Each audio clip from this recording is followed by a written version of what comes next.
Imagine you're on a phone call with 8 world leaders. You make a big ask, and the response is nothing. Total silence. That's exactly what happened on Saturday when Donald Trump asked Arab and Muslim nations to normalize ties with Israel, and nobody said a word. The US and Israel have been at war with Iran since late February. Operation Epic Fury, the assassination of Khamenei, missile exchanges, Strait of Hormuz chaos.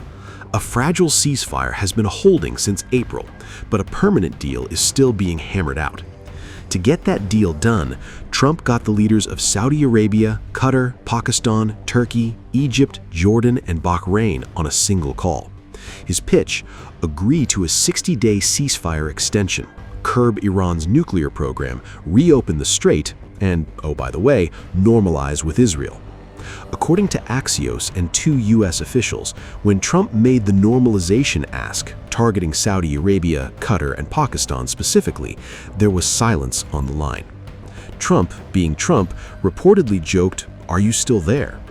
Saudi Arabia and others have been consistent. No normalization without a path to a Palestinian state. That hasn't changed. The silence was the answer.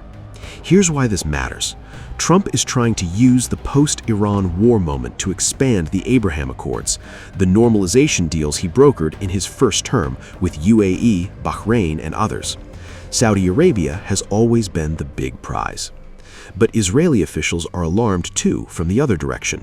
Senior Israeli security sources reportedly told Channel 12 the emerging deal is highly problematic.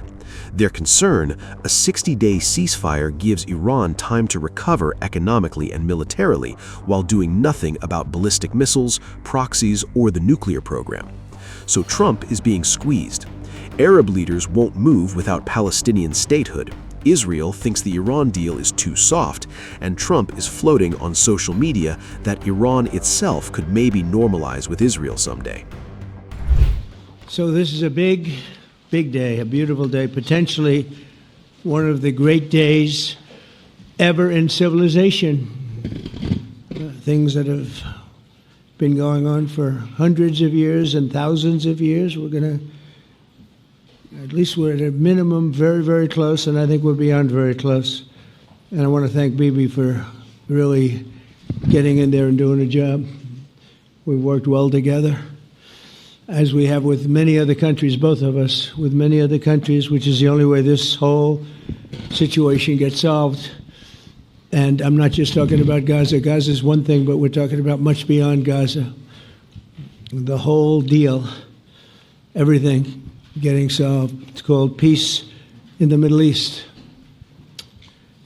So today is a historic day for peace, and Prime Minister Netanyahu and I have just concluded an important meeting on many vital issues, including Iran, trade, the expansion of the Abraham Accords, and most importantly, we discussed how to end the war in Gaza, but it's just a part of the bigger picture, which is peace in the Middle East, and let's call it eternal peace in the Middle East. So this is far more than anybody expected, but the level of support that I've had from the nations in the Middle East and surrounding Israel and neighbors of Israel has been incredible, incredible. Every single one of them. So that silence on the call might be the loudest sound in Middle East diplomacy right now. The question is what comes after it.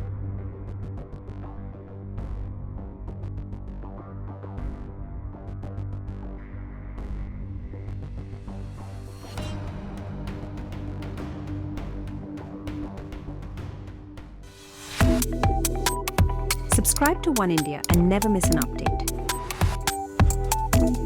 Download the One India app now.